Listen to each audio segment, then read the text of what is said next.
Celebrating the connection with our pets. This is Animal Radio, featuring veterinarian Dr. Debbie White, groomer Joey Villani, news director Lori Brooks. And now, from the Red Barn Studios, here are your hosts, Hal Abrams and Judy Francis. And welcome, my friend. Dr. Debbie and dog father Joey Villani answering your pet questions, whatever your questions may be about your animals. Call now. On the show today, in just a few minutes, Robert Semro with 5 reasons birds make incredible pets. Now, Joey has a cockatoo. Is that what it is? Yeah, it's a cockatoo. It's umbrella cockatoo. An umbrella cockatoo, Gurney. Who's the Beretta bird. Yep. And is almost 40 years old, he believes. Wow. They live a long time, and they do make incredible pets. I have never been the guardian of a bird, but I'm going to be listening today to find out all about it with Robert Semro in just a couple of minutes. Lori Brooks, what are you working on over there in the newsroom? Well, for anybody who's, has to stay home on some of the best holidays of the year because, it's the right thing to do when your animals or your pets are noise sensitive and freak out at fireworks. There is a new way to deal with that has been approved by the Food and Drug Administration. So I'll share that with you and give you a little bit of hope coming up. Okay, let's go to the phones for your calls right now from the free Animal Radio app for iPhone and Android. And that's available at the Google Store, the App Store, respectively. And it's free, so download it now. There are a lot of great reasons to download that. Not only can you ask your questions from the app, you can listen to the show, interviews that you missed, or get important news updates like recalls. So definitely before the show today, make sure you've gone to the Google App Store or the Apple App Store and downloaded that puppy for your phone. It's free. And we head to Janice. Hey, Janice. How are you? I'm fine. How are you doing? Good. Where are you today? Well, I'm in St. Louis. Listening on KTRS. Thank you so much. What's going on? Well, I have an elderly arthritic cat, and I'm giving it glucosamine, chondroitin, and MSM, and also something called Ionix, and that's supposed to be homeopathic. But so far, I'm not having much luck with either, and I wonder what else I could do. Is there anything natural I can go with? Well, it sounds like you're already kind of tapping into it. And can you repeat again? Because that kind of went by fast. I missed some of what you said about what you were giving. Glucosamine, chondroitin, MSM. Okay. I started with those, and then I'm still doing those, and then I started Ionix about 2 weeks ago. And really, you're supposed to give it about 4 to 6 weeks, but. And the cat, I have to say, the cat is moving around a little more. It's crying a little bit less, but it's still limping. Okay. And have we been to the vet? Have they done x-rays? No, I really didn't want to do x-rays. I'm sure that's what's going on with it. Well, I mean, definitely in some cases that's certainly possible. But there are other things that can cause limping. So I would just want to make sure we aren't going down the wrong pathway. So, most cats do tolerate x-rays fairly easily. So it would be, now which area are we dealing with? Are we back end, front end? It's hips. The what? Hips. The hips. Okay. All righty. So, and I do see a fair amount of cats that do have hip dysplasia. So that isn't too uncommon. I think it's about under 10%, but somewhere around 6-7% of cats can actually have hip dysplasia. So yeah, that definitely, we can use things like, if you've ever heard of, Adequan, that can be used. It is an injection form of a, building block. It's called polysulfated glycosaminoglycans. We use it in dogs, but we can use it also in cats, and it's also used in horses. And that's an injection, that can be given on a protocol that can be helpful. The glucosamine is certainly, I think the standby as far as a lot of one of the natural things, or the, kind of more well accepted, nutritional supplements. Also can look at things like SAMe, S-A-M-E, as a antioxidant to help decrease inflammation as well. And then the next thing is, with cats, we have to be a little sparing, but we can look at other types of pain relievers. The non-steroidal pain relievers, they don't really tolerate super well. So they can't take aspirin, it'll kill them. Can't take Tylenol, it'll kill them. So there are prescription non-steroidal pain relievers that we can use if we're having a bad bout. So that's why before we talk about, getting into some of those things, I like to make sure we've got a solid diagnosis and, solid blood work and that we're a good candidate for that. The other big thing. I never thought about hip dysplasia. I didn't even know cats got that. I knew dogs did. Mm-hmm. Yeah. And the other real common thing I see in cats that sometimes we don't see until they're older is they can actually have kneecap problems. So they can rupture ligaments in their knee, like the cruciate ligament, but they can also have a patellar luxation. And sometimes as they get older, they get a little arthritic or maybe getting excess weight can really kind of make all of those things worse. So for cats, in fact, the other day I just had a cat with hip dysplasia, and they were reporting the typical bunny hopping gait. So most dogs and cats run right, left, and front and back legs go kind of in that order. If we notice that the back legs always move together as if we're a rabbit, that's an indicator that we could be having hip problems. And that's exactly what the cat I saw was doing this bunny gait, and they just thought it was cute. And it was actually a symptom of hip problems. He doesn't do that. He walks normal but limp. Okay. And then, so I mentioned a little bit about weight. That's another huge factor. So if your kitty's a little tubby around the middle, weight loss is actually one of the best things you can do to help minimize the need for pain relievers or giving things. And I think, there's a lot of things, we talk about natural supplements. There's a lot of things we can give, but we have a cat here. So we have to really kind of think reality. How many things are we going to be able to get in your cat orally? Some cats are really amenable to liquids or tablets, or some of the different powdered glucosamines that you can give in the food. But there is the point of where we want to have that cat, and we still want to have that bond with the kitty. And if they're always getting medications, then that can really be a downer for both sides of that relationship. So I think that's one thing you got to look at as well. And I would really encourage you to get her looked at so that we can get a little bit better idea what we're up against and what our options are. Make sure we don't need to do something else to address that. The other big thing I do see a lot with cats in particular that have arthritis problems is they have issues using the litter box. So they don't always like to go to the litter box because they actually may be hurting from their joint problems or arthritis, wherever it may be. So they actually relate that pain to being in the litter box. So we may have a cat that poops near the box, gets the idea, but just doesn't spend time covering their waste in the box, and they want to get the heck out of there. So that's definitely one other thing history-wise I might ask you to kind of look at and see. Well, he's not doing that either. He goes in his box. Well, good. Well, that's good. But, I'd encourage you to get back into the x-rays, and I never thought about hip dysplasia. Mm-hmm. Probably should go to the vet and just get her checked out, Okay. Thanks for your call, Janice. We wish you the best of luck. Thank you for listening on KTRS in St. Louis. We love you guys. Don't forget you can ask your questions from the Animal Radio app. This is a free app for your iPhone or Android device.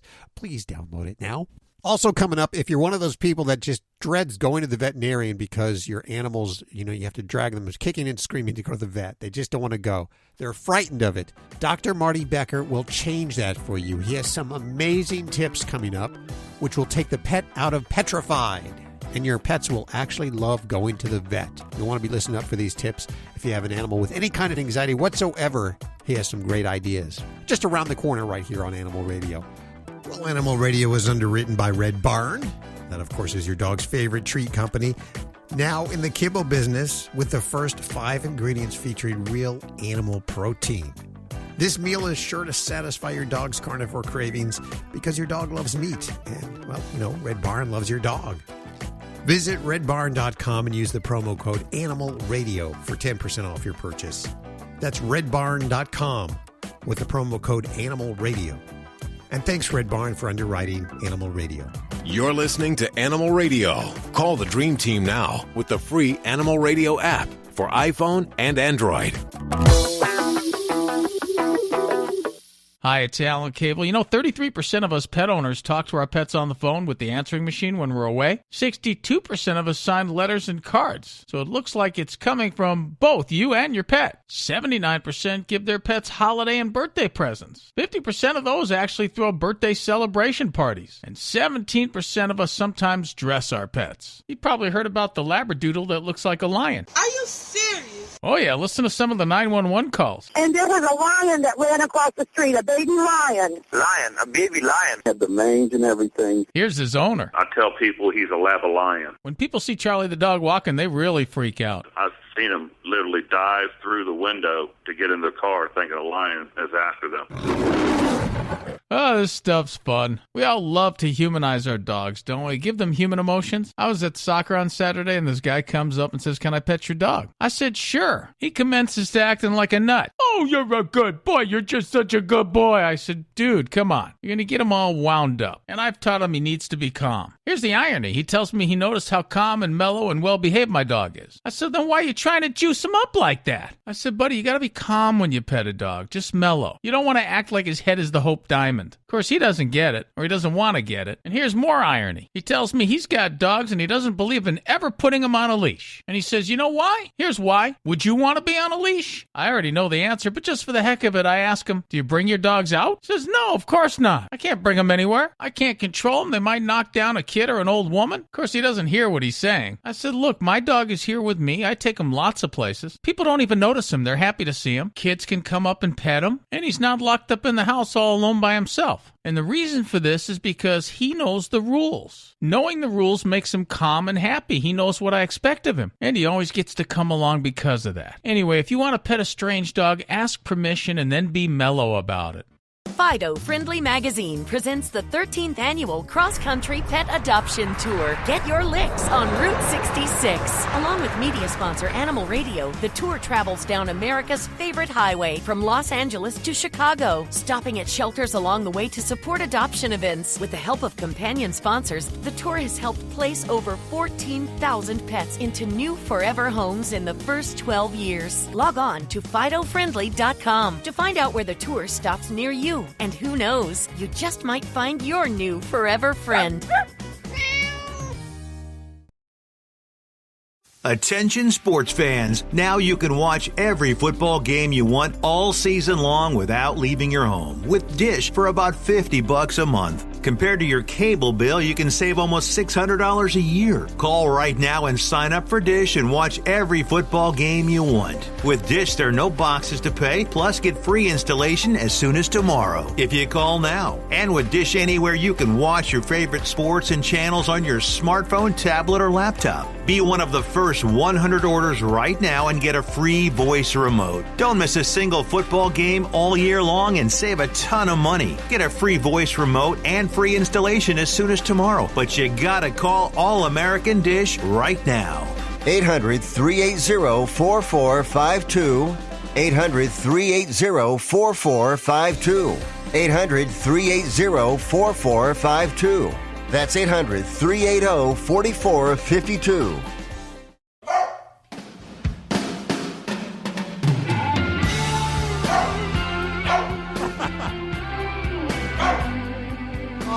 Welcome to our newest air talent. That is Sunday, who's in the newsroom right now, along with Lori Brooks. Coming up in just a few minutes, 5 reasons birds make incredible pets. And I think Joey can speak to that very well. Also coming up in just a few minutes, the first ever cloned puppy. We're going to talk about in the U.S. In the U.S. Right. Not the first puppy. They've done it over in Europe and I think Asia or something. Okay. This is the first U.S. Lori, what are you working on over there? You know, there are some things that we depend on to change our lives, and nothing has done that more than the Internet. But some of these things on the Internet of Things has really let a lot of pet owners down lately, and we'll tell you what that is that you might want to think twice about getting. Yeah, if you have one of those automated houses, you definitely want to be listening to this. Coming up in just a few minutes. But first, we visit with America's favorite veterinarian, that, of course, Dr. Marty Becker. How you doing, Doc? Doing good, friend. Doing good. Dogs are pestered me in a great way today. You know how you sit down and one of them's on one foot trying to get me to rub it with my foot, another one's on the other hand trying to get me to pet it. And we love our animals and we do some crazy things for our animals. One of the things that you want to do is when you go to the veterinarian, there's so many things that you can do to make it easier. You take the petrified out of, what do you say, take the pet out of petrified? Take the pet out of petrified is our slogan. And when you really start looking at pets, we know when they're feeling calm and happy. You can think about ways they are when they get to go for a walk, or they get to, you open up the treat drawer, you're sitting down at the couch at night and they're nice and relaxed, and just like the two dogs are at my feet and at my arms a minute ago, wanting to have their bellies rubbed or their necks scratched. And then we look at the signs of anxiety and fear and stress. What happens when they come across an unfamiliar dog on their walk, or it's their first introduction at the dog park, or they're going, I guess the best example, you go to the veterinarian. And you don't even have to say, they know they're going to the vet. If it's a small dog or cat, you're getting the carrier out, or they just got you read and they get in the car and they follow this path and they go up there. And there's a lot of things we've learned on creating fear-free veterinary visits that I want to tell pet owners about. And there's certain anxiety and fear triggers that are part of taking a pet to the vet. So if you have a small dog or cat and you're going to use a carrier, don't get it out the night before or the morning of the procedure. You're guaranteed to have a pet that has instant anxiety that lasts throughout the trip and the visit. The ideal thing to do, and I practice what I preach here, is to have the carrier out all the time. We bought a new carrier.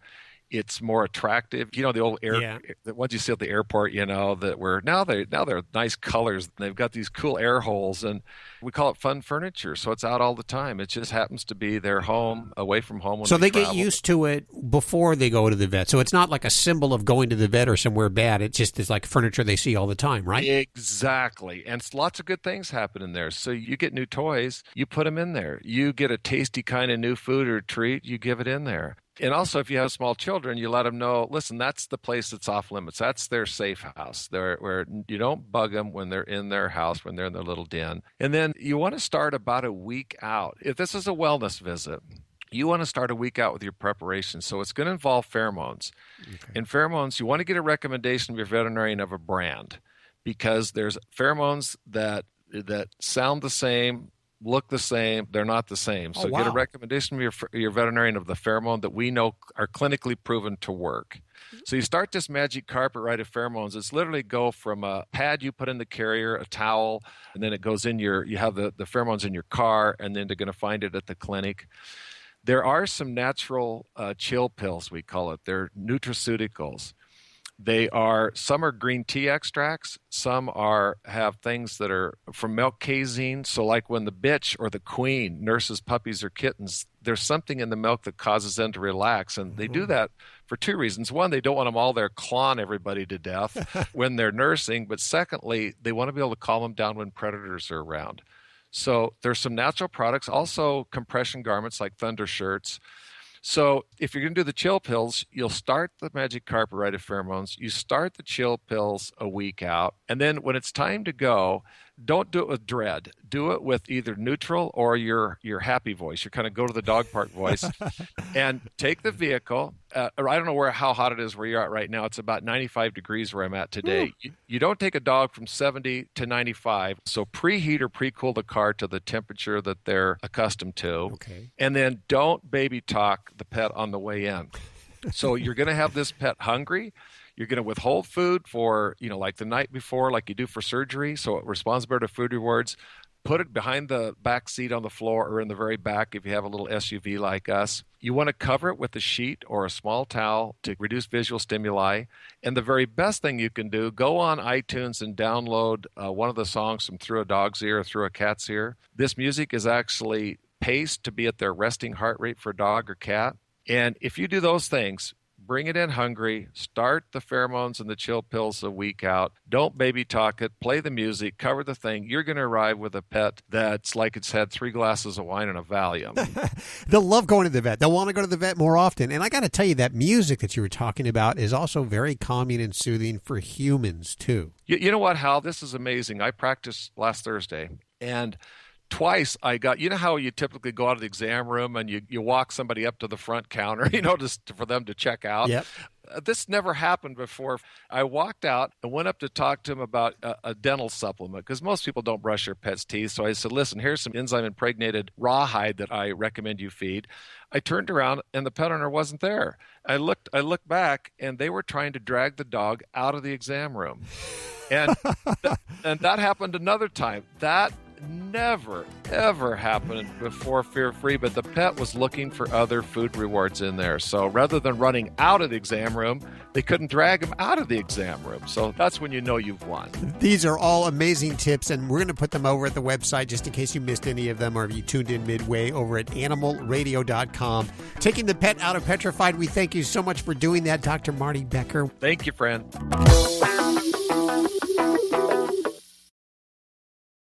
Attention sports fans, now you can watch every football game you want all season long without leaving your home with Dish for about $50 a month. Compared to your cable bill, you can save almost $600 a year. Call right now and sign up for Dish and watch every football game you want. With Dish, there are no boxes to pay, plus get free installation as soon as tomorrow if you call now. And with Dish Anywhere, you can watch your favorite sports and channels on your smartphone, tablet, or laptop. Be one of the first 100 orders right now and get a free voice remote. Don't miss a single football game all year long and save a ton of money. Get a free voice remote and free installation as soon as tomorrow. But you gotta call All American Dish right now.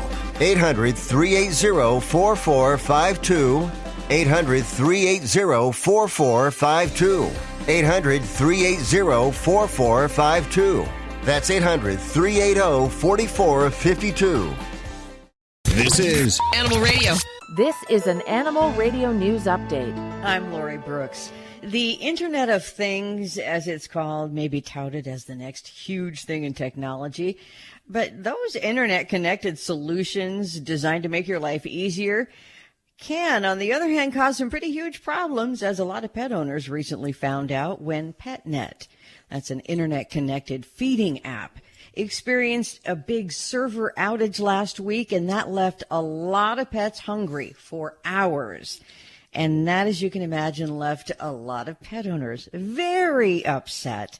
The $149 PetNet system manages food supply, it manages the time it's given, even portion size. But because of the server outage, hundreds of pets were not fed when they should have been. Wow. So the company put out an email explaining the problem, and they said, please ensure that your pets have been fed manually until this issue has been resolved. What does that even mean? So I guess the manual feeding is, either opening a can or a bag of kibble and putting it in a bowl and feeding your cat. So we most of us feed our pets manually. But a lot of PetNet users were really upset because they hadn't been told, or they hadn't realized, that the device, which relies on the system's central server to manage and schedule all of those smart feeders, it does not yet have a backup system to deal with those emergencies. Jeez. So, yeah. There were pet parents who were at work and couldn't get home. Their dogs they're used to a snack at 2 p.m. None of that happened. So while most of the people were, outraged, and I think rightly so, some users were able to take it in stride. And one guy I thought was pretty funny. He had posted that he had just manually fed his dog. I poured kibble in a bowl and set it on the floor, and I think I did a good job. Boy, that's old school. Yeah. I mean, who would have thought feeding a dog could be old school, but we are now. Now, there was like a Google car that crashed a few weeks ago, or was it a Tesla car? Yeah. Some automated car. So you're driverless. seeing all of these things that we think are great technology, the Internet of Things, they can screw up. So, wow, take note of that. What is it? The Google Nest service also is, kind of like the same thing. And during a big heat wave, they had an outage. And so, all air conditioners went off. And if you have pets at home and you're living in Tucson, that could be really dangerous. Yep, absolutely. Okay. I do have some great news. Okay. Because 4th of July, of course, we know July 5th is the biggest day of the year for shelters, because so many dogs get freaked out and run away from home because of all the fireworks. Our next biggest noise-making holiday, though, is going to be New Year's Eve. And hopefully, fingers, paws crossed, it is going to be better for the many dogs out there who are noise sensitive. But of course, we always have thunder too, and that can happen at any time. By some estimates, at least 40% of dogs experience noise anxiety. Now, any vet will tell you about loud holiday stories where dogs who took refuge in hiding places so tight that they got stuck, who gnawed on door handles. I had a dog who chewed through a wall and chewed through a door. Oof. Another dog, a chow, chewed through a fence. Another chow crashed through a window. I mean, this is common. So you have to learn how to deal with these things. And now we're getting a different way. Animal experts who have studied this noise sensitivity and behavior in dogs say it's really serious. It's like a panic disorder, and their brain just takes over with a complete flight response. So over the years, a variety of remedies have been out there, and God knows we have tried them all. If you're a pet parent and you know that these things upset your pets, even Prozac, Valium, homeopathic blends, pheromones, CDs of thunderstorms and stuff.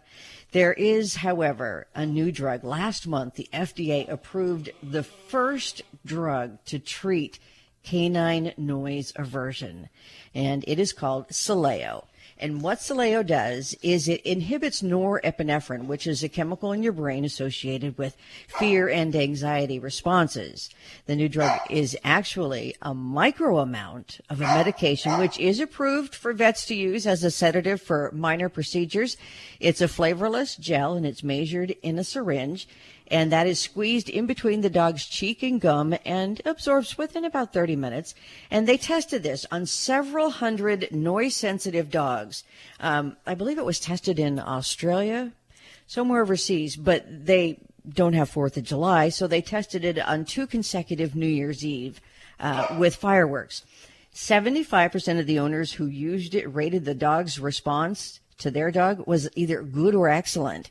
And it apparently lasts for hours. And then after it wears off, after several hours, you can then administer another dose. So it's not like, ooh, the whole thing's got to be over in just a few hours.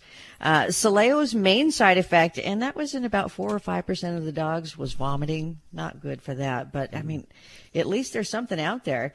And Dr. Debbie has said this before, and I wanted to get this in, that all vets really stress this, is catching the noise response early is absolutely the best thing you can do. And desensitize the dog. And Dr. Debbie, she can talk about this again, too. With the calibrated recordings of the offending news, you started off at a really low volume and then increase the volume over time, and use, of course, positive conditioning. But by the way, cats can also have noise aversion, but those reports are less common, and mostly because cats will seek refuge like under a bed or something, and that's kind of something they would do anyway. So it's not as easy to track. You know what? We're trying with Ladybug. We're doing this desensitization. There's an app out there, and we play the noises, and then we give her treats when she hears the noises, just like you were talking about. Dr. Debbie turned us onto this. Mm-hmm. It's something, though, you can't do like a couple of days before the fireworks. You got to work several months at best ahead of time up to it. So if you want to desensitize them for New Year's, start now. You know, we do have one of those cats, too, that's afraid of thunderstorms and stuff. And goes and hides under the bed. Yes, he does. This noise that you're hearing in the background now in my studio is my new foster dog, Sunday. What a cutie. And, yeah, she is, but I'm trying really hard. I've only been working with her for a week. But she came from a shelter after she was found in a home abandoned with a couple of other dogs and a couple of other animals. And they don't know how long she was there. Wow. So then it became a court case. So who knows how long she was in that house without food or people. What do you mean it became a court case? It became a court case because she was found in a house abandoned. So it became an abuse case or a neglect case. Okay. So she was in the shelter for 5.5 weeks while this case was going on, during which time she was healing from mange. So Sunday now has people around her all the time. I am with her. She goes with me everywhere. But if you're not near her or whatever, she gets a little anxious. Response. What now? How did she get the name Sunday? I guess that's what they called her at the shelter. Okay. So when we as the rescue got her, some people want to change the name, and my theory is that she's going to be adopted out. Somebody else is going to change her name, probably, maybe. But right now she's got 5 weeks or 5.5 weeks of Sunday being called Sunday under her belt. That's enough change. Now, are you fostering her or did you adopt her? Because I know you're. No, we're fostering her. Okay, now I've seen you. But if she do this before, I've had plenty of fosters who became hospice cases, and if she had to stay here forever, that would be fine with me. She's absolutely adorable. She's 8. She is. Aww. Well, welcome to the show, Sunday. Did you hear that, Sunday? I'll have her go fetch your paper, okay, Hal? Do we have time for one more story? Yes, we do. Okay, because we're talking about shelters. And, we all believe in pulling dogs from shelters, cats, whatever kind of animals. And there is, so many shelters, especially in the summertime, experience horrific conditions because things like air conditioning, may be really old. But there's this shelter in Kentucky in Martin County. The city is Inez, or the town, and they got some really bad news last week that their shelter is full of toxic mold. Ooh. In the walls, in the ceiling, everywhere. And when you have mold like that, it has got to be cleaned by by hazmat people. Huh? Because it can literally kill. Mm-hmm. So this rescue that has the license to run the shelter through the county is now responsible for, paying to have it cleaned up and all this stuff. And they've got 20 dogs and 37 cats that they've got to get out of there. So, and then on top of all of that, the expense of that, every single animal before it leaves has to be vetted because the black mold can cause neurological issues for humans and for animals. Yeah. So you have to know the health of the animal before it is put into foster or adopted. So if anyone out there, if you know anyone in Inez or Martin County, Kentucky, we hope you'll let them know there's a big problem at their local shelter, or maybe you can help them out. We'll put their information on our webpage.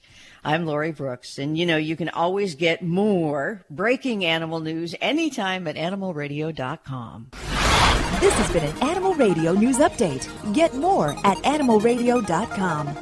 Hey, don't forget, you can get your fix of Animal Radio anytime you want with the Animal Radio app for iPhone and Android. Download it now. It's made possible by Fear-Free Pets, taking the pet out of petrified. Visit them at fearfreehappyhomes.com. Hi, everybody. This is Lori Morgan reminding you to please spay or neuter your pets.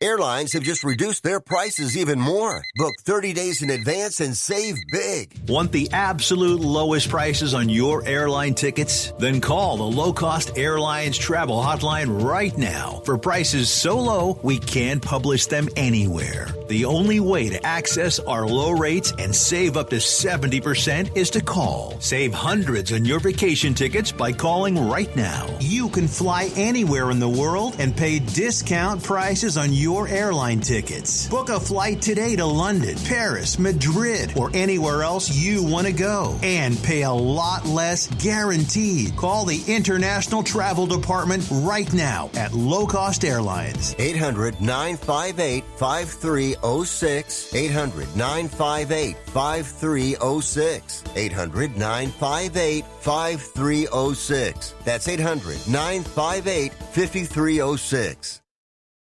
You're listening to Animal Radio. Call the Dream Team now with the free Animal Radio app for iPhone and Android.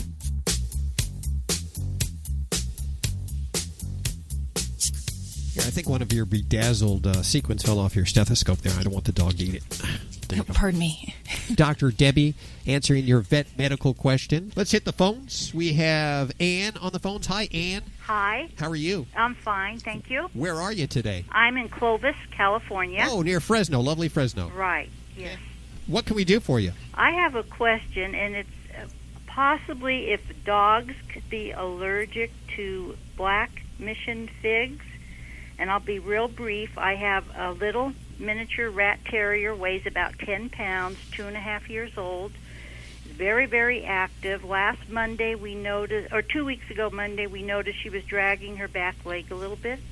By Tuesday, she couldn't stand up. We had to put a sling under her back legs. She was just dragging them. Took her to the vet. They did that test where they pinched her legs all the way up to the middle of the back. There was no flinching. She was like completely paralyzed for 2 days. I thought I was going to have to put her down. The doctor tried a dose of DMSO along with, had been given her prednisone. Okay. This was on a Thursday. By Friday, she was able to stand on her legs a little bit. By Saturday, she was walking a little wobbly.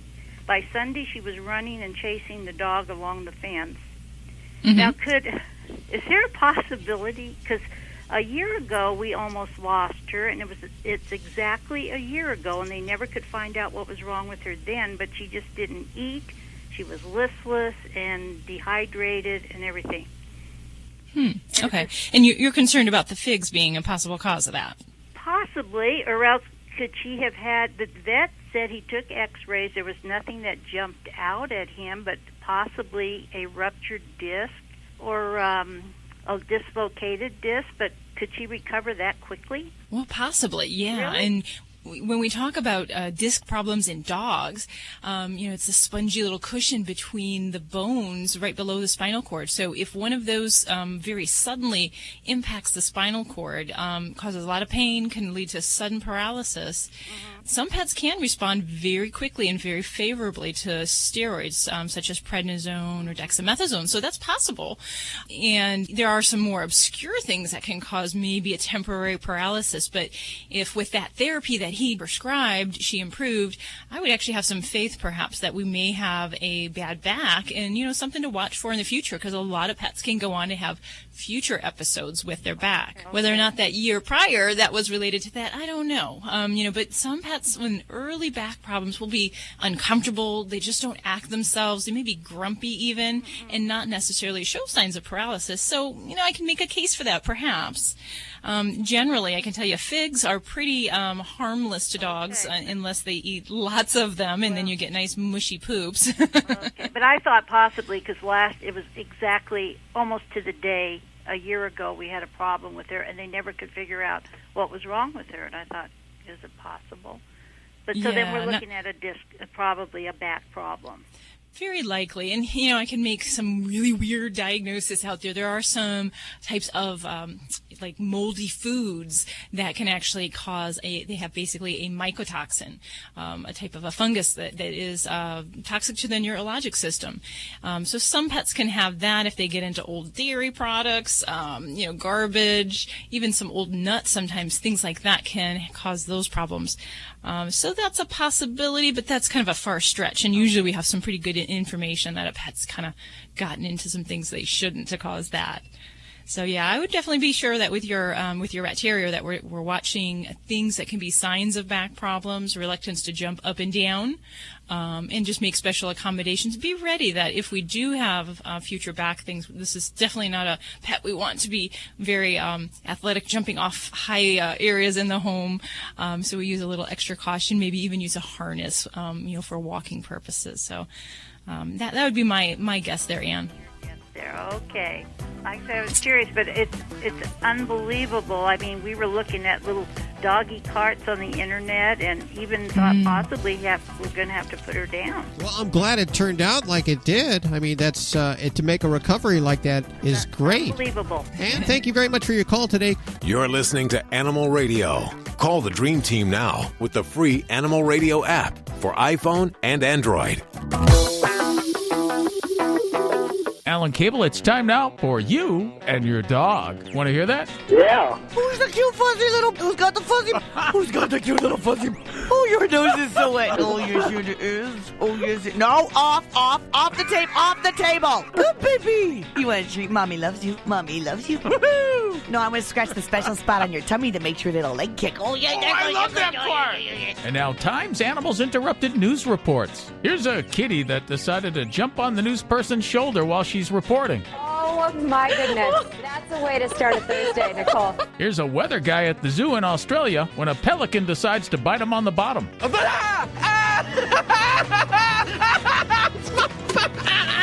Do you love it? The anchor guy says, do you love it? Do you love it? I'm mentally scarred. This is Animal Radio, baby. Dogs or cats, horse or emu, animals are people too. A drunk man in China was bitten by a panda after jumping into its enclosure at the Beijing Zoo. He then retaliated by biting the panda back. Zhang Xinyan was eating and drinking at a nearby restaurant when he got the idea to go to the zoo and visit the pandas. He got the sudden urge to touch the pandas, so he jumped in, startling Juju, a panda who had been sleeping. Juju then bit one of Xinyan's legs. Xinyan got angry and started kicking, so Juju bit the other leg. Xinyan then bit Juju, the panda. A zookeeper was able to break up the fight by spraying them with water. Juju was fine, but Xinyan ended up in the hospital, getting some stitches for his leg injuries. I'm Britt Savage for Animal Radio. Animals are people too. Animal Radio.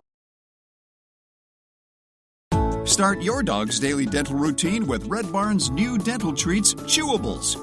Thoughtfully designed with ridges and grooves to help control plaque and tartar buildup in between your dog's dental vet visits. Chewables are natural, easily digestible, and your dog will love them. Red Barn Chewables, the tastiest way to brush your dog's teeth. Learn more at redbarn.com today. Use the promo code Animal Radio, and you'll get 10% off your purchase. Celebrating the connection with our pets. This is Animal Radio, featuring veterinarian Dr. Debbie White, groomer Joey Villani, news director Lori Brooks. And now, from the Red Barn Studios, here are your hosts, Hal Abrams and Judy Francis. Don't forget, you can also ask your questions from the free Animal Radio app for iPhone and Android. And in just a few minutes, we're going to talk about that first cloned puppy here in the United States. Also, a check of the news coming up just after your calls. And Lori and Sunday, what are you guys working on? Sunday is working on her singing. I am working on a story that will tell you, do not kiss that chick. Oh. Uh-oh. I'm not talking girls. Okay. I get where you're going on that. Okay. If you have fowl around, you'll want to be listening for that. That's on the way in just a few minutes right here on Animal Radio. Let's go to the phones for your calls. Hi, Shelton. How are you? Oh, I'm good. How are you? Very good. How can we help you today? Well, I've got a dilemma. I've got a Brittany Spaniel that last year about this time, he got tetanus. Ooh. Okay. I didn't catch it. I was out of town, and my wife took him to an emergency vet. It was like his head was like he had run into the fence or something and had a crick in his neck. And the emergency vet just treated him generally.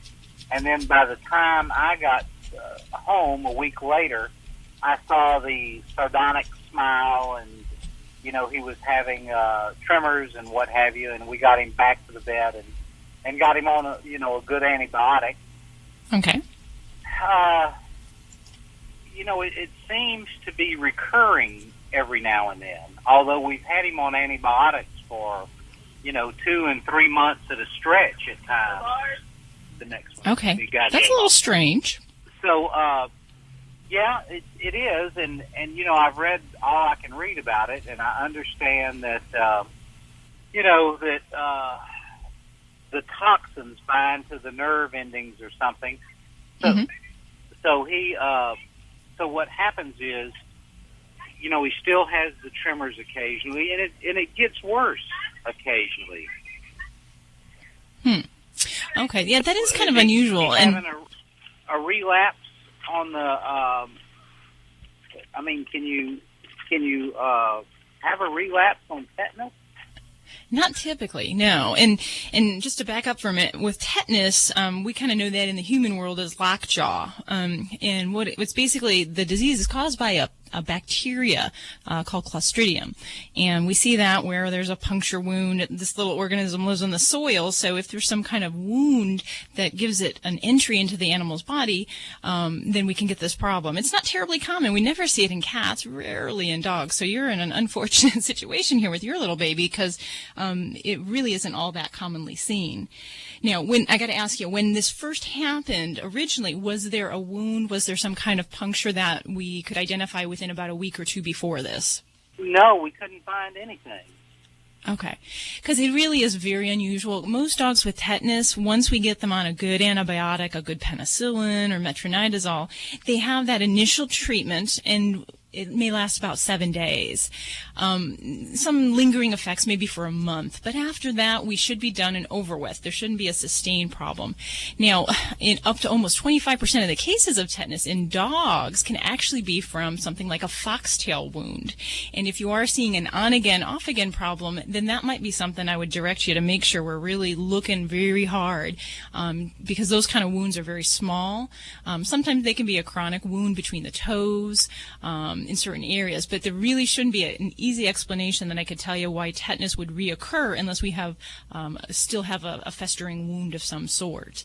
And then otherwise, I guess the long-term effects, is there possible damage to the neurologic system? I cannot say that I've ever read or heard of any long-term effects. As far as now, is he having seizures or anything like that? Not necessarily seizures, but his right left side is affected, especially his left hind leg. It's almost like a scratching motion. Okay. In fact, he's always, even as a puppy, scratched his left side. But you'll see his legs start. We started to call him Thumper because it'll just, he could be laying there and it'll start thumping. If he gets excited, it happens. We did have him on the Metro. I forget how you say the word. Metronidazole. Yes, we had him on that antibiotic, and and then I read something that it can cause cancerous tumors in animals. So after about a month, we took him off of that, and now he's it's on and off on Cipro and what have you, trying to. We're just afraid he'll get full-blown tetanus again. Because it gets very strange. It's affected him neurologically, from even a personality standpoint. Mm-hmm.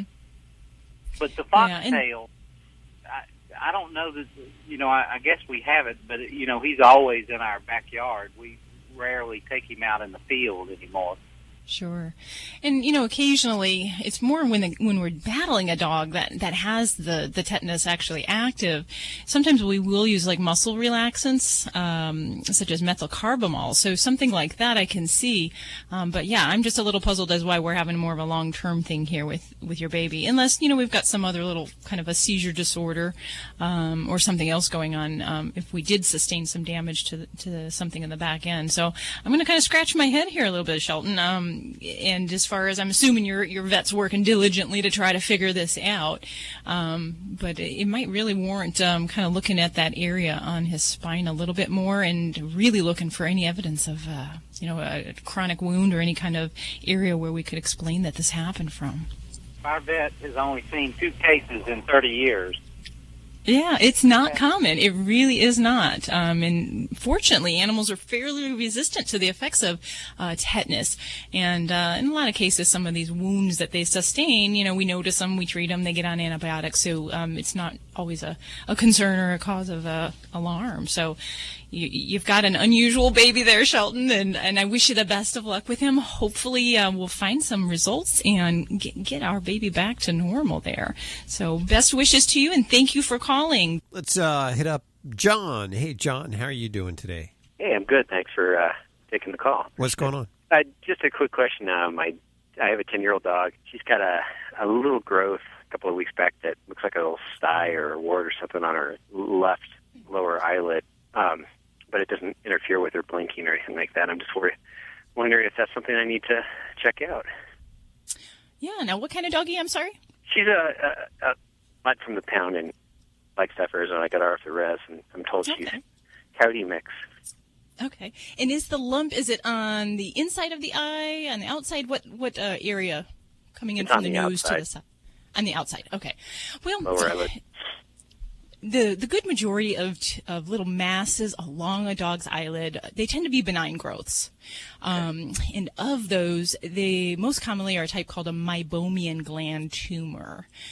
So that's by far the biggest cause of these type of things. So those type of things, not to say they can't cause a problem, and sometimes they can actually get pretty big. They'll kind of even get a cauliflower-like growth off of them, and they can rub on the eye. So some of these really can cause ulcers in the eye or discomfort. So the treatment of those, first I'd say, get a look at it. If you'd hold up the mic, I can, try to get a picture of things.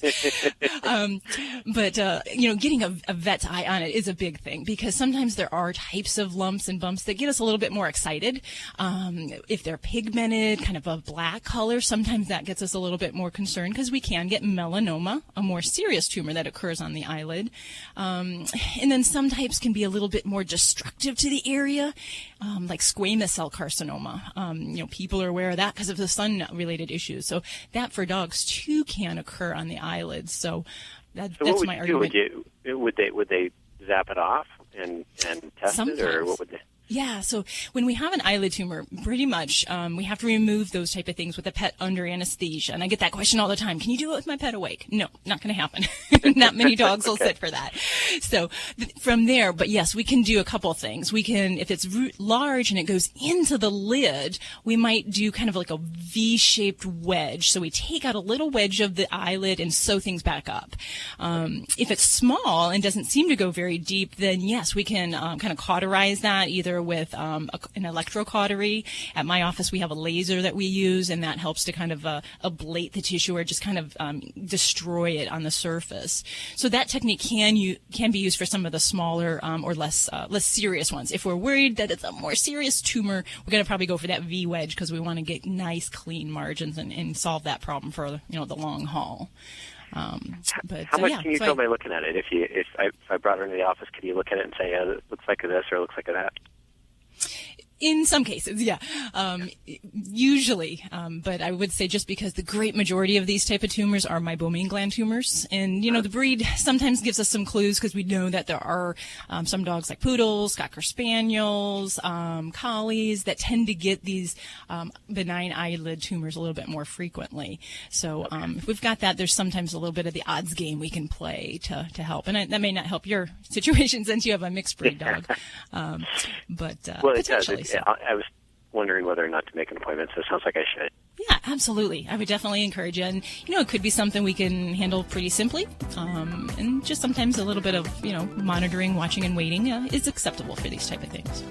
Beautiful. I will keep an eye on it, but I'll make an appointment for next week as well. Thanks for the information. I sure appreciate it. Thanks for the call, John. You're listening to Animal Radio. Call the Dream Team now with the free Animal Radio app for iPhone and Android. Fido Friendly Magazine presents the 13th annual cross-country pet adoption tour. Get your licks on Route 66. Along with media sponsor Animal Radio, the tour travels down America's favorite highway from Los Angeles to Chicago, stopping at shelters along the way to support adoption events. With the help of companion sponsors, the tour has helped place over 14,000 pets into new forever homes in the first 12 years. Log on to FidoFriendly.com to find out where the tour stops near you. And who knows, you just might find your new forever friend.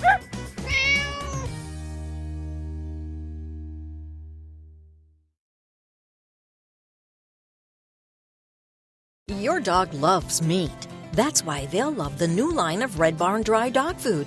The first 5 ingredients in each Red Barn recipe are meat, fish, or poultry, sure to satisfy your dog's carnivore cravings. The added functional ingredients make Red Barn dry dog foods the perfectly balanced meal for your best friend. Available in land, ocean, and sky recipes. Your dog loves meat. We love your dog. Head to redbarn.com to use the promo Animal Radio for 10% off your first bag. Hey folks, this is Jackson Galaxy. You're listening to Animal Radio. Please do everyone a favor, spay or neuter your animals today.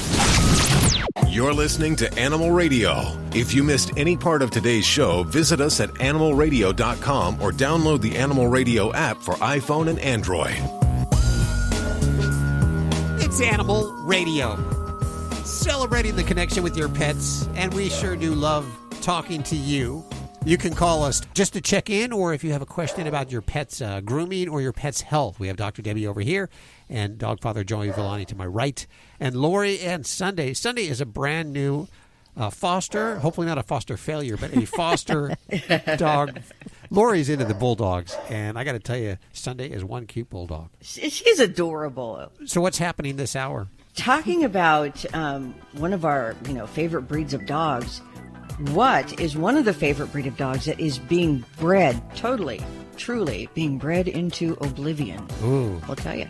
Okay. Yeah, it's really scary. I don't know why, but I see Sunday just perked up. So that's on the way in just a couple of minutes right here on Animal Radio. Need a fix of the good stuff? Get more Animal Radio with the free Animal Radio app for iPhone and Android.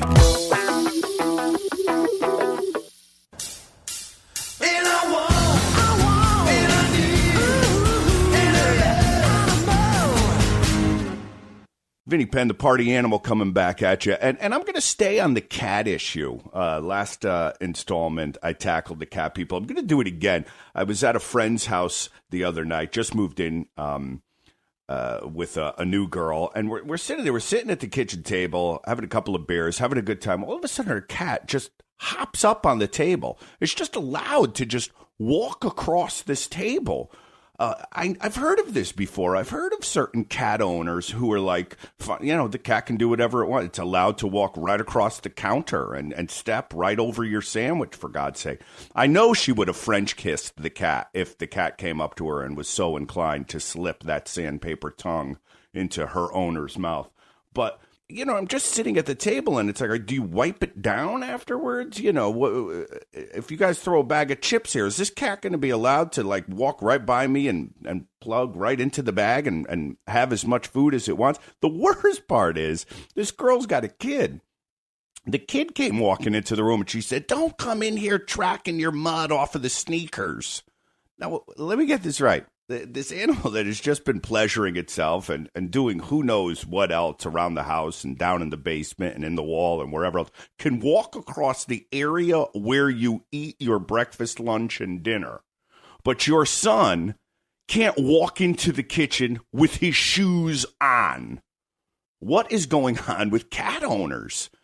Imagine if the dog jumped up on the table like that and walked across the table like that. What would there'd be absolute pandemonium. But this is yet another cat owner who has decided she runs the house. I think it's funny. She's a diva. That's what she was saying that night. She's a diva. Your cat's a diva. I thought we as a society really were kind of anti-diva. I thought we didn't like divas. But when it comes to cats, we admire it. We admire their brazen attitudes.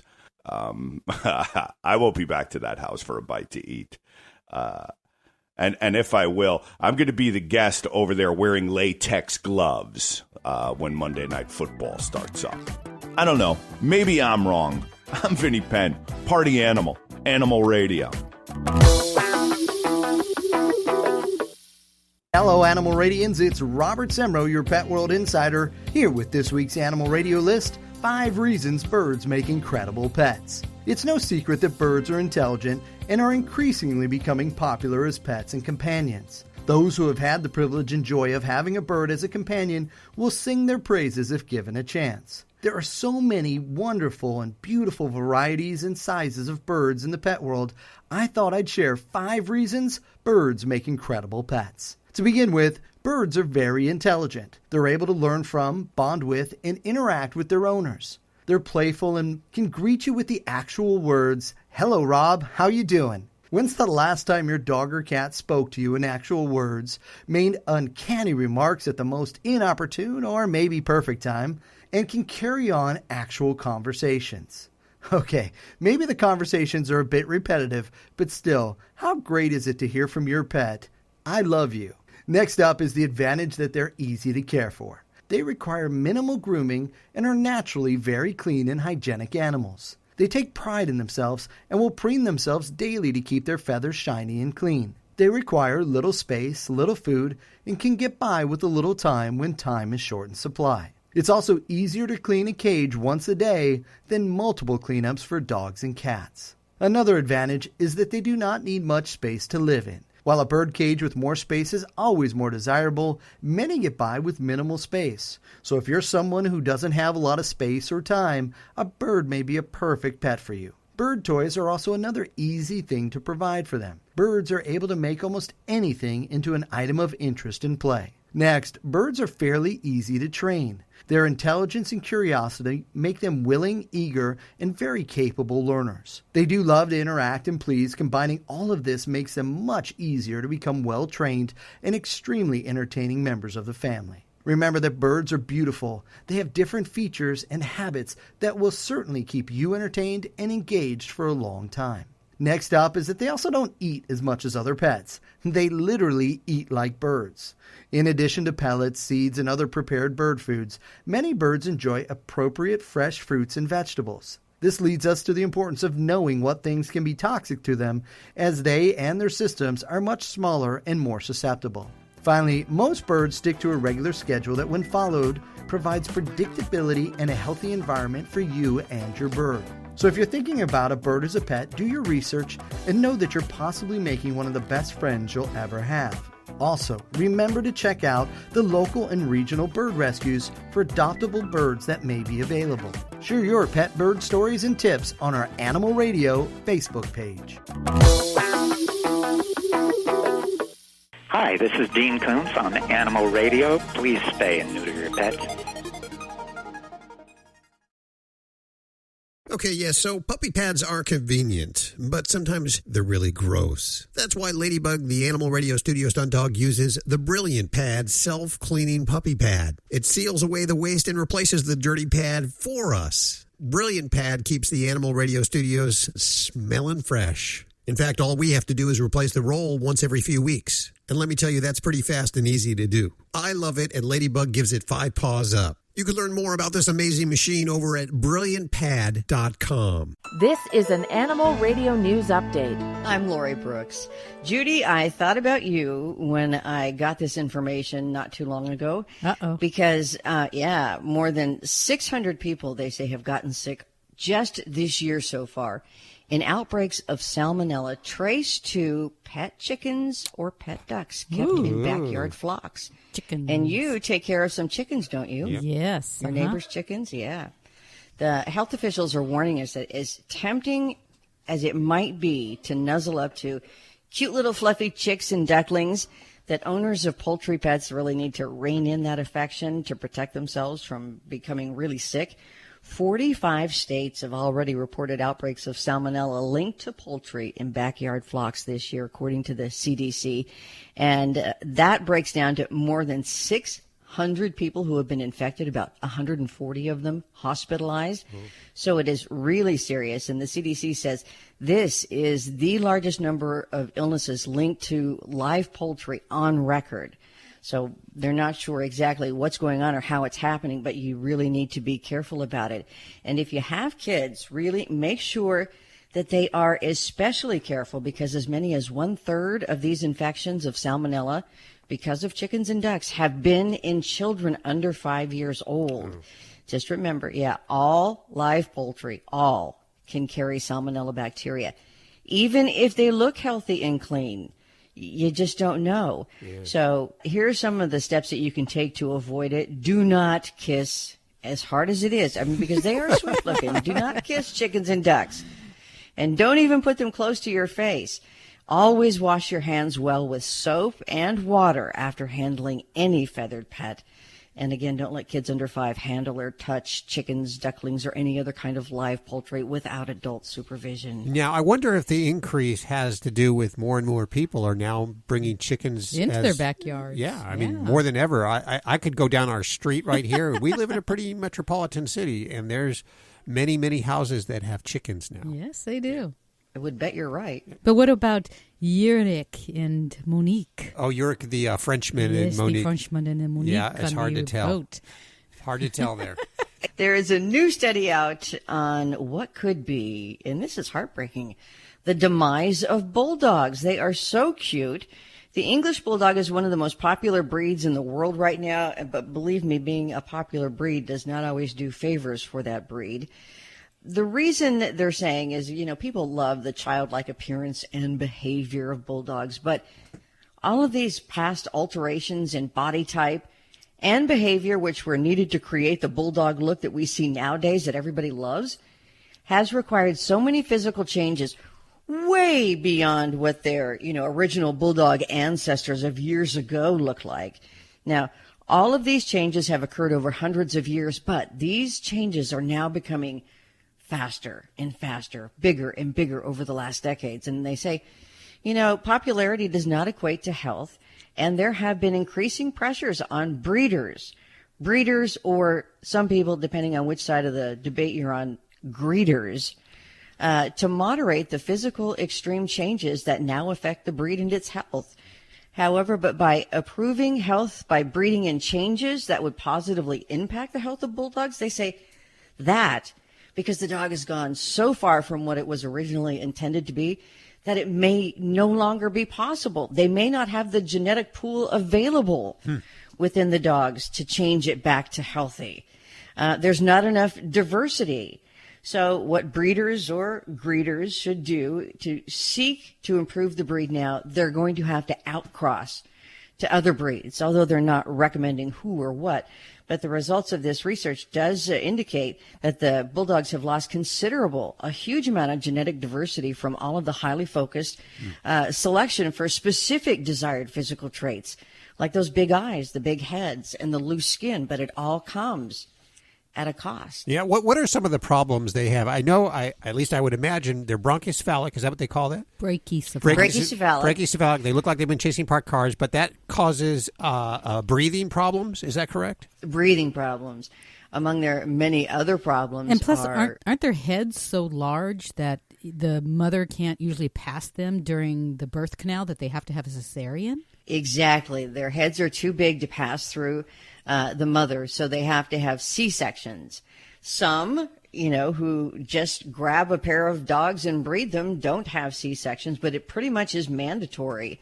Otherwise, you risk losing the mother as well as the puppies. They are notorious for skin issues, skin allergies, food allergies. Their maintenance is incredible. I laugh at friends who say, oh, so-and-so just had their bath for the first day, the first time this year. And I'm thinking, oh, my God, we have to bathe dogs once a week because they get this yeasty smell to them. They have almost always, when we get bulldogs into the rescue, normal surgeries for them before they can be adopted because they've been given up because families can't afford to have all this done because of poor breeding, is cherry eye surgery or entropion surgery. Palate surgery because their palates are elongated and have too much loose skin in there, so they have to shorten the palate so that it doesn't collapse on itself and the dog can breathe better. I just had one who had nares, their nostrils had to be opened up so that he could breathe better as well. Their tails are also a genetic thing. A lot of them will be like corkscrews inside. Sometimes you have to amputate their tails. Now, for those of you that have been listening a while, you know that Lori is a big bulldog fan and she rescues bulldogs.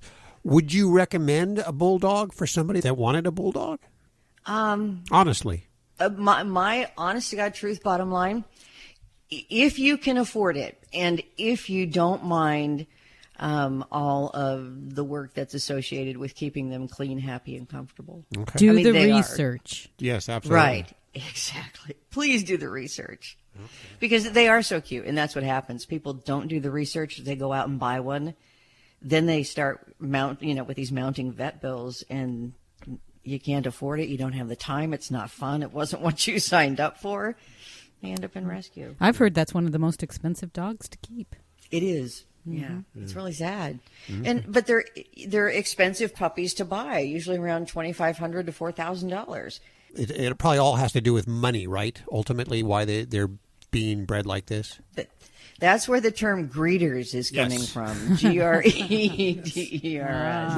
Yeah, it's just sad, and it's a vicious cycle. But I love them. You know, their personality is really, really different. And it's not that I have the money. I work through the rescue and I do a lot of fostering. Yep. You see it front line. I do. SeaWorld has actually done a flip. Requested the dismissal of its lawsuit against the California Coastal Commission, challenging some conditions that were placed on its permit to expand tanks at the park as part of their Blue World project. Those conditions had required SeaWorld to end its captive breeding and transfer of orcas at their facility. Now, with SeaWorld's request, this lawsuit is now officially dismissed. The Animal Legal Defense Fund says that dropping this lawsuit, in its opinion, is a positive step toward following through with their promise, but it does nothing, it says, for the other animals that SeaWorld holds in captivity. Now, talk about a blessing. There was this German Shepherd in Chicago that was saved recently from what would have been certain death. By an unlikely Samaritan, he was saved because this Samaritan was a thief and intent on breaking the window in the car that this dog was trapped in and stealing the laptop that was sitting on the front seat. So it's a good thing it happened. It was super hot that day, but it was about 10 in the morning, so it was 80 degrees. But they estimate that it was about 120 inside the car. Ooh. The owner stops the car, walks into a pub, comes out an hour later, finds his car smashed, the window smashed, and his laptop gone. But the dog is, outside running around. And he said, I was only in for, 15 or 20 minutes. I always find that when bad things happen, people will say anything to make themselves look better, right? Yeah. So luckily the pub owner, was a dog lover. She was furious. She knew how long she was in there. She went back and she pulled the surveillance tape. He had been in there for an hour. And she said, if that guy hadn't gotten your laptop and smashed your window, I would have done it just to get the dog out. So good for her. Yay, thief. Yeah. I'm Lori Brooks. Get more breaking animal news anytime at animalradio.com. This has been an Animal Radio News Update. Get more at animalradio.com. And now a word from my best friend. That's my dog when I come home. Hi, it's Alan Cable. I want to talk to you about your dog's behavior. There's a big difference between dog training and dog behavior. One of the most common problems we hear about is excessive barking. Most dogs are going to bark. It's part of their nature. That's how they communicate. And sometimes barking is good. You want your dog to warn you if somebody's coming into your house. Certain dog breeds bark more than others. They're bred to be barkers. And dogs have different barks that you can learn. Let's talk about the different reasons why dogs bark. We already talked about the warning bark. Dogs also bark when they get anxiety. Some dogs have separation anxiety and they'll bark all day. Dogs also bark when they're being playful, when they want your attention, and when they're bored. They also bark when another dog barks. So now that we know a little bit about why dogs bark, how do you stop it? As always, positive reinforcement and reward are the techniques I like to use. Now, if you're somebody who works long hours and you're away from the house all day, your dog's probably going to bark. But you can reduce some of that barking by making sure your dog gets plenty of exercise. Getting rid of that pent-up energy will get rid of some of the barking. If your dog is barking at you, pay no attention. In fact, turn your back on your dog. The more attention you give your dog, the more you're actually encouraging the barking. Yelling doesn't work. If you're ignoring your dog and he stops barking, that's when you give praise. Good dog. You can give a treat, too. In fact, whenever your dog is doing a desired behavior, like just laying still and being calm, that's a great time to walk over and pet your dog. If that's not working, correct your dog. Poke her in the neck with your fingers or keep a leash and collar on so you can give her correction when you need to. And use the sound of a word like hey or no. After you do that, immediately divert the dog's attention with a treat or a toy. Or give her a project. Take a hot dog, cut it up, and throw it all over the backyard. Let her hunt for it. Giving your dog something better to do than bark. Remember, whenever your dog does something that seems weird, take her to the vet first. Make sure there's no medical problem. But anytime you take on a behavior modification, it's going to take patience and consistency. And you'll see the rewards of your hard work quicker than you think. You're listening to Animal Radio. Find us at animalradio.com. Log on, learn more. Fido Friendly Magazine presents the 13th annual cross-country pet adoption tour. Get your licks on Route 66. Along with media sponsor Animal Radio, the tour travels down America's favorite highway from Los Angeles to Chicago, stopping at shelters along the way to support adoption events with the help of companion sponsor Zymox, cat food sponsor Catit, hotel sponsor My Place Hotels, campground sponsor KOA, advocate sponsors Sure Pet Care and Home Again, Tito's Vodka for Dog People, and Embrace Pet Insurance. The tour has helped place over 14,000 pets into new forever homes in the first 12 years. Community sponsors Hands-On Gloves, Brutus Bone Broth, Buddy Belts, and Dog TV go along for the ride, while we bring our giant spinning wheel filled with prizes you can win. Log on to FidoFriendly.com to find out where the tour stops near you. And who knows, you just might find your new forever friend.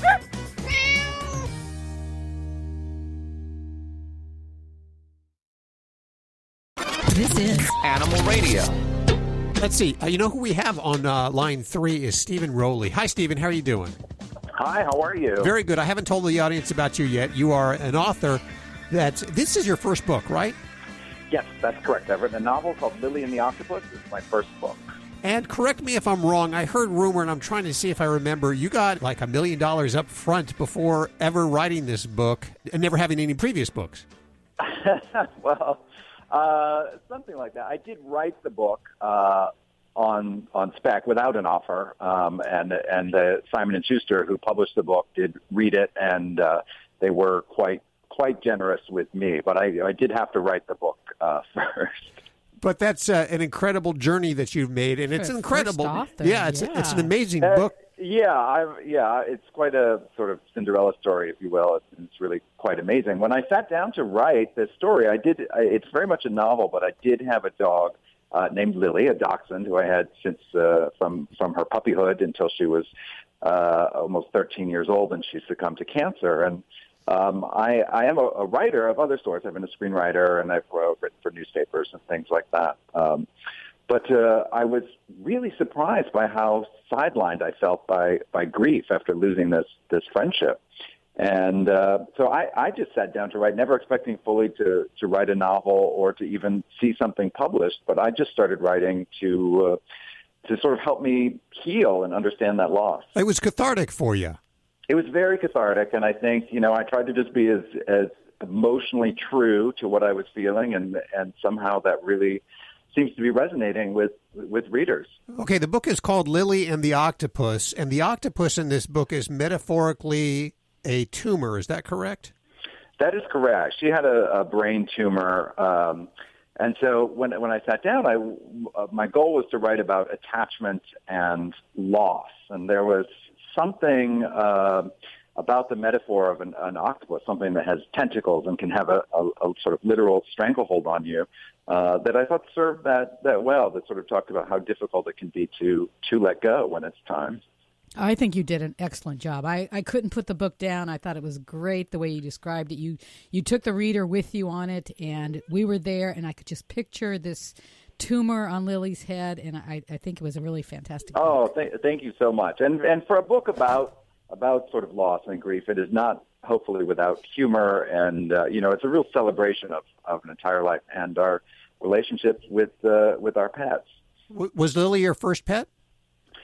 I had dogs growing up. I grew up in rural Maine, and we had a big house with a barn and whatnot, and we had dogs. But dogs, I grew up in the sort of 70s and 80s, and our relationship with our pets was just a little bit different then. These were more sort of outdoor dogs and very much pets. And Lily was the first dog that I had, not only that I raised from puppy into old age, but also that was very much a fully integrated family member. When you discovered, or how did you discover that there was something wrong with Lily? She actually had a little lump on her, above one of her eyes, so that did start to grow. I never, I'm not clearly quite as around the bend as the narrator of this novel is. I never actually thought that it was an octopus, but there was something about having a little lump there that sort of led me to thinking about that metaphor. But unfortunately, it was very quick moving, and it was only a couple months from the time I discovered it till the end of her life. Mm.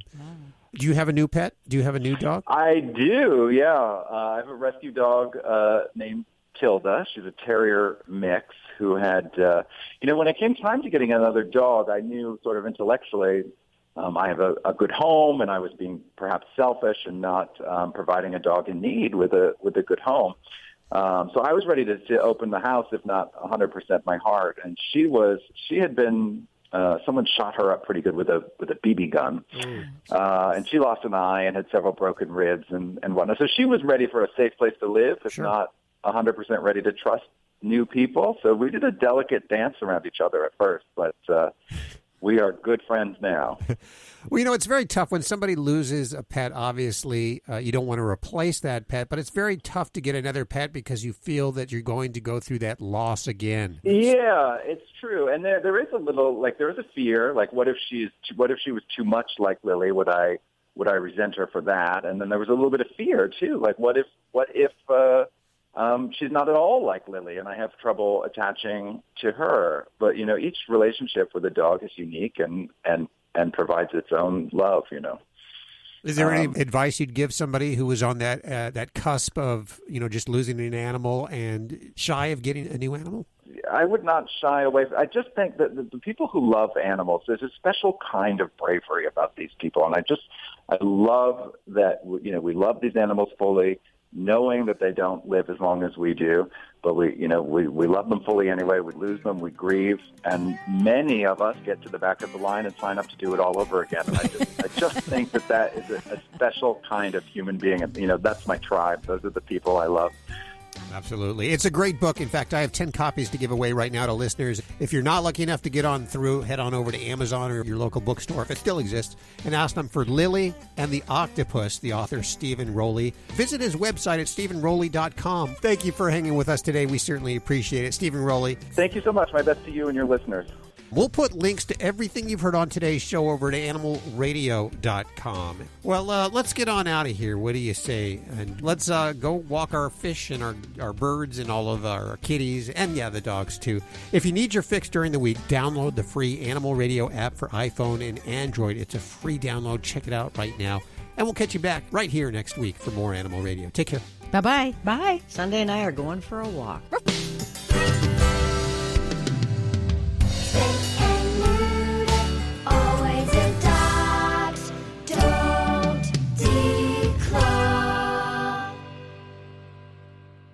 This is Animal Radio Network.